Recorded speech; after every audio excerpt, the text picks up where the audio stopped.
Alam mo, bagay sa'yo yung pangalan mo, no? Joy? Kasi you bring joy to a person like me. Pero mas bagay siguro kung yung joy nakikita sa mga mata mo. Eh, no, parang wala eh. Saan ba? Ha?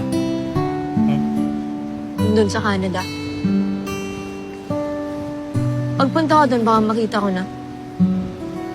4 na buwan. Yun yung pangako ko sa sarili ko. Wala naman joy dun eh. Andito sa Hong Kong.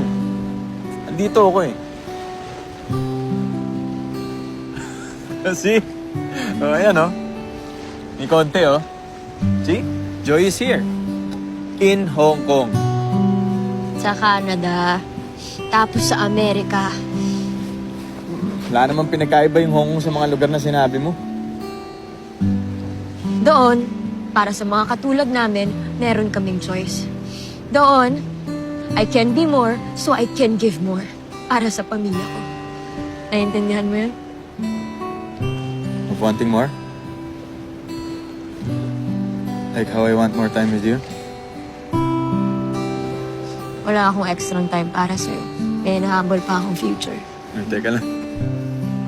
Matagal pa yung future na yan. And besides, I have no plans of being your future. But I can be here now.